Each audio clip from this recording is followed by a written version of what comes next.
December 14th, 1985, 1742, Belt Parkway, Brooklyn, New York.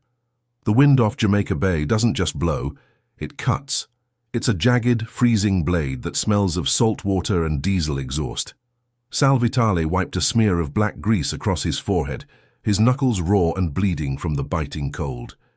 His tow truck's yellow beacons rotated, casting rhythmic, sickly amber flashes against the side of a stalled black Cadillac Fleetwood Brougham. The Cadillac was dead. A ruptured radiator hose had turned the engine bay into a chaotic sauna of sweet-smelling antifreeze steam. Sal didn't look up at first. He was focused on the clamp. "It's a mess, pal," Sal grunted, his voice gravelly from years of Newport cigarettes. "You're lucky I was coming back from a wreck in Queens. Another 10 minutes and you'd be a popsicle." From the shadows of the rear passenger door, a man stepped out. He wasn't dressed for a breakdown. He wore a double-breasted charcoal overcoat that cost more than Sal's entire rig. His hair was a silver fox pompadour, perfectly lacquered, defying the gale-force winds. On his pinky, a horseshoe diamond ring caught the amber strobe of the truck, flashing like a warning light. "How long, Salvatore?" the man asked.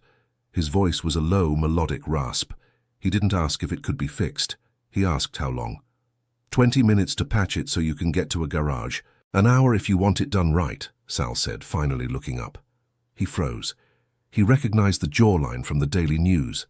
This wasn't just a stranded motorist. This was the man they called the Dapper Don. This was John Gotti. "Do it right," Gotti said, stepping closer. The smell of expensive cologne, heavy on the sandalwood, overpowered the scent of the leaking coolant. Gotti reached into his coat and pulled out a roll of hundreds, thick enough to choke a Doberman. He peeled off 2 notes without looking, for the cold. Sal took the money. His hands were shaking, and it wasn't from the temperature. To understand how a simple roadside repair would eventually lead to a body in a shallow grave in the Pine Barrens, you have to understand the rule of the street. In New York, there are no accidents, only opportunities and debts. The decision was made. Sal didn't just fix a car, he accepted payment from a ghost. And in Brooklyn, once you take the money, you're part of the story. But as Sal tightened the new hose, he didn't see the dark sedan parked 300 yards back with its lights off. He didn't know that the FBI was watching Gotti's every move. By fixing that car, Sal had just stepped into the crosshairs of a federal investigation. The radiator was hissed its final breath of steam, but the real heat was just beginning to rise.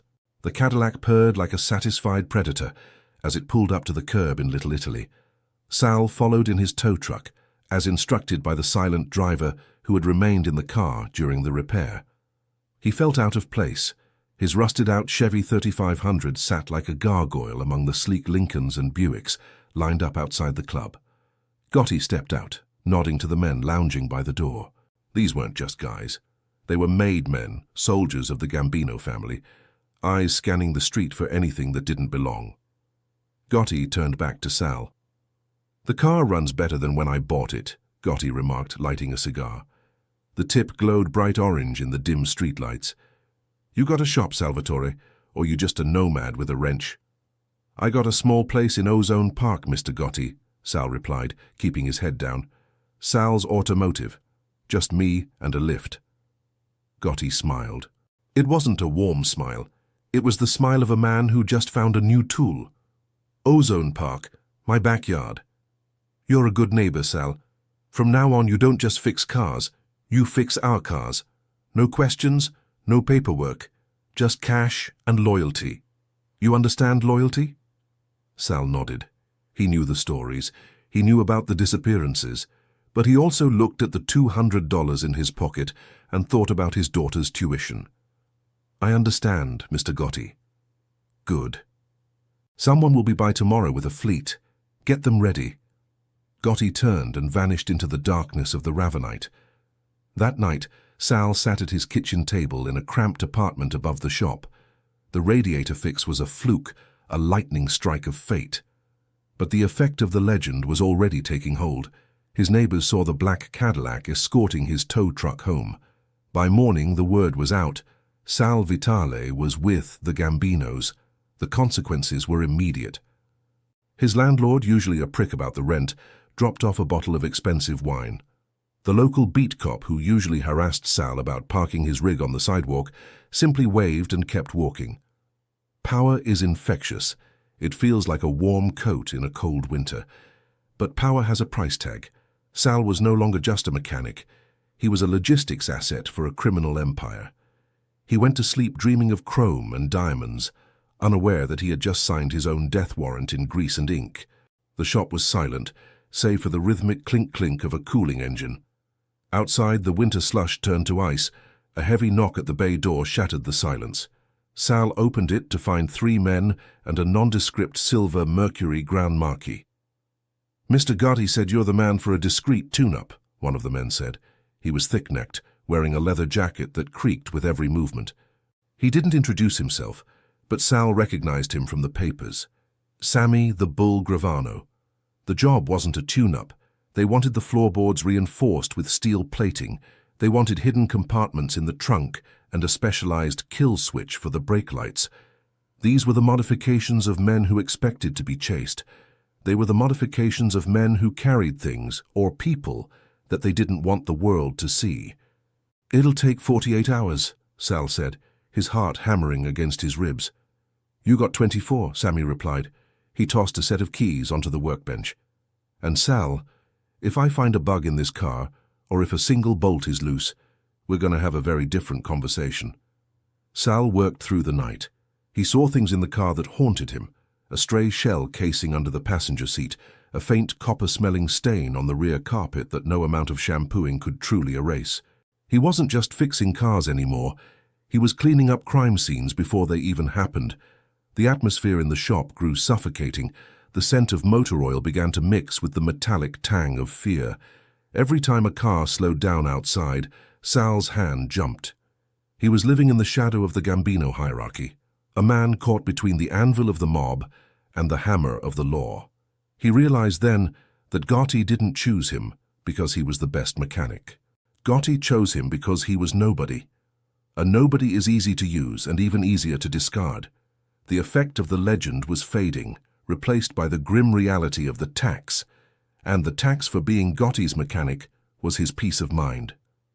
Sal sat in a corner booth, staring into a cup of lukewarm coffee. He hadn't slept in 36 hours. The Gambino business was booming, and his shop was always full of blacked-out sedans. A man in a beige trench coat slid into the booth opposite him. He didn't look like a wise guy. He looked like an accountant with a grudge. He placed a badge on the table, partially covered by a napkin. FBI. "Special Agent Brennan," the man said. "Nice shop you got there, Sal. Busy. A lot of high-profile clients." Sal felt the blood drain from his face. "I just fix cars, officer." "Don't officer me, Sal. We've been sitting in a florist van across the street for 3 weeks. We have photos of you shaking hands with Gotti. We have recordings of Gravano entering your bays. You're modifying vehicles for the commission of felonies. That's not fixing cars, that's racketeering." The trap was shut. The FBI didn't want Sal.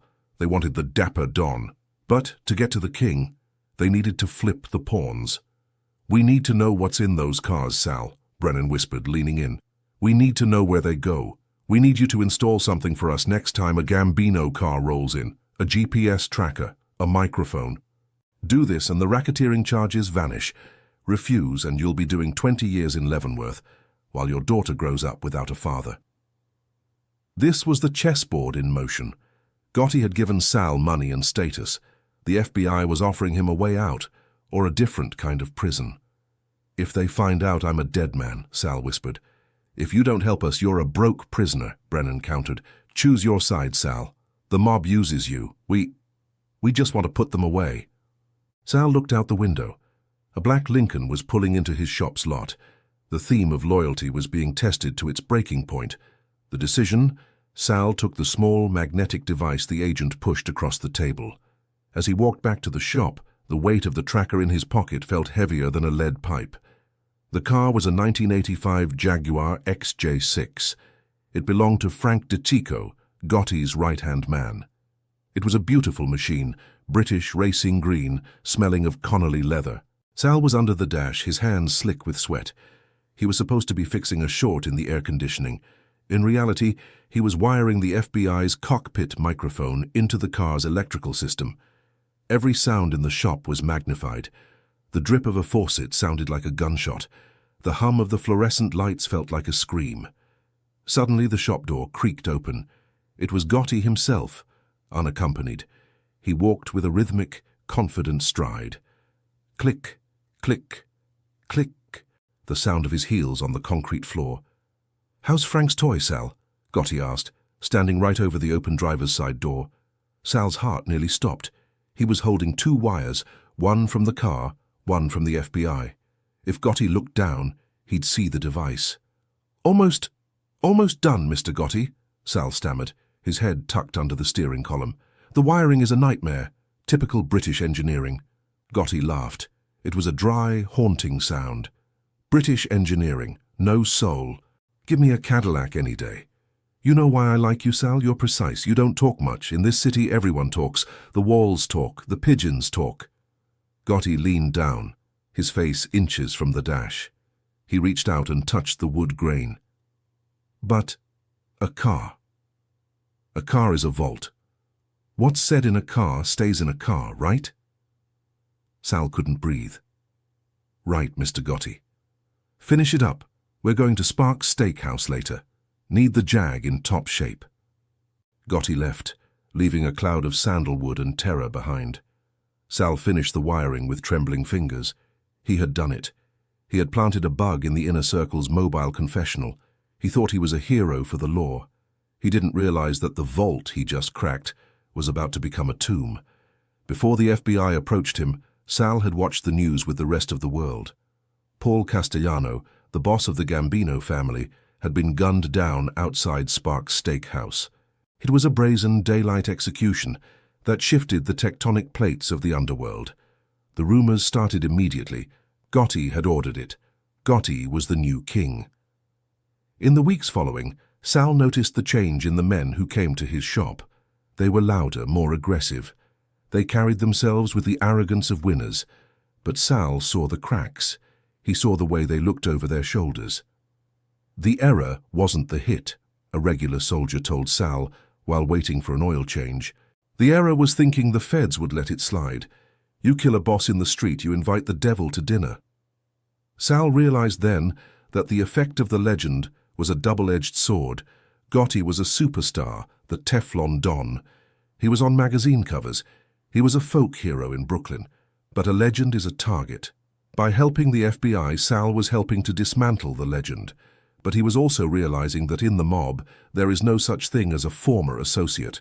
One afternoon, Sal found a small white rose on his workbench. No note, just the flower. In the language of the 5 families, it was a reminder, a white rose for a funeral. Was it from the Gambinos, testing his nerves, or was it from a rival family, letting him know they knew who he worked for?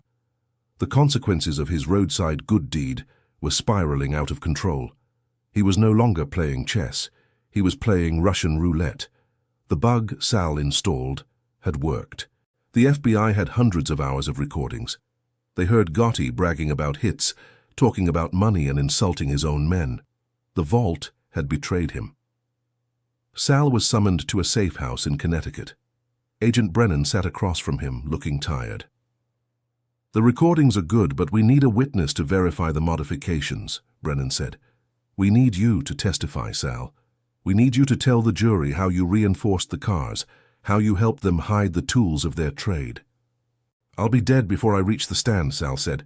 "We put you in witness protection. New name, new city. You disappear."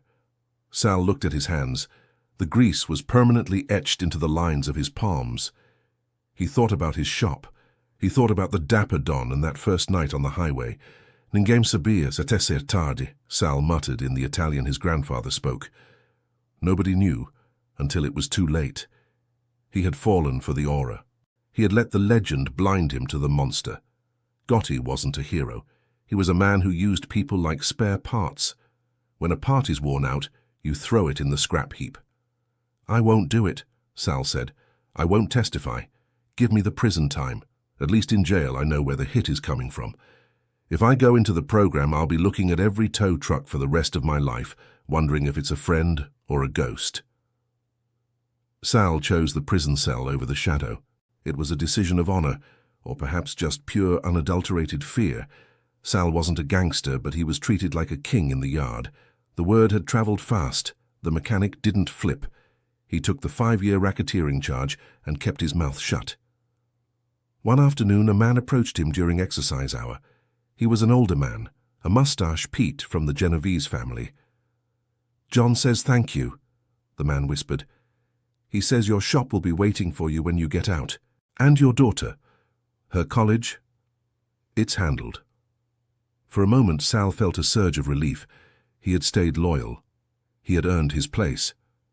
But then, the man's eyes turned cold. "But Sal, the FBI got those bugs in somehow. We're still looking for the man who let them into the cars. You wouldn't know anything about that, would you?"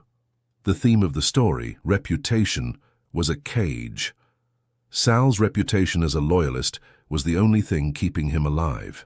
If they ever found out he was the one who actually installed the bugs, no amount of silence would save him. He realized the irony. He was being rewarded by the very man he had tried to betray, and he was being hunted by the people he had tried to help. The effect of the legend was now a haunting. Gotti's gratitude was more terrifying than his anger. Sal was out. His shop was still there, but it was different. The neighborhood had changed. Gotti was finally behind bars for life, betrayed not by Sal but by Sammy the Bull. The Teflon had finally worn off. Sal sat in his office, looking at the old photo of the black Cadillac on the highway. He was a broken man. His wife had left him during his stint in Rikers. His daughter wouldn't speak to him, ashamed of the mob money that paid for her degree. He was a man with a reputation in a world that no longer existed. The new kids on the street didn't care about the Gambinos. They were selling different poisons, driving different cars. One evening, a black sedan pulled up. Sal's heart skipped. Was it a ghost? A young man stepped out. He looked like a soldier, but he was too polished. "Mr. Vitale, I'm looking for the man who used to fix the Don's cars. I have a problem with my radiator." Sal looked at the kid. He saw himself 20 years ago. He saw the trap. He saw the cycle of loyalty and power ready to swallow another victim. "I don't fix those cars anymore," Sal said, his voice firm. "I don't fix anything that belongs to people like you. The Don is in Marion, Sal. He's dying. He sent word. He wants to know if you still have the wrench he gave you." It wasn't a request. It was a reminder that even from a maximum security cell, the legend never truly lets go. The news came across the radio. John Gotti was dead. Throat cancer. The King of New York had died in a prison hospital, miles away from the streets he once ruled with an iron fist and a silk suit. Sal closed the shop early. He drove out to the same stretch of the Belt Parkway where it all began. The wind was still cold. The salt was still in the air. He pulled over at the exact spot where the Cadillac had broken down. He took a small gold-plated wrench, a gift sent to him by Gotti's associates years ago, and threw it as far as he could into the dark waters of Jamaica Bay. "The mistake wasn't fixing the car," Sal whispered to the wind. "The mistake was thinking I could walk away clean." Sal Vitale lived the rest of his life in the shadows. He was a man who knew too much and said too little. He was a footnote in a history book of blood and chrome. He had learned the ultimate lesson of the streets. Power doesn't protect you. It just makes you a more expensive target. He got back into his truck and drove away, a simple mechanic once more. But in his rearview mirror, he always expected to see those amber lights flashing, calling him back to a debt that could never be fully paid. Would you have taken the money that night on the highway? Or would you have left the dapper Don to freeze in the Brooklyn wind? If this story of loyalty, betrayal, and the cost of the legend gripped you, hit the like button and subscribe for more deep dives into the shadows of criminal history. Leave a comment below. What would you do if the most dangerous man in the world asked you for a favor?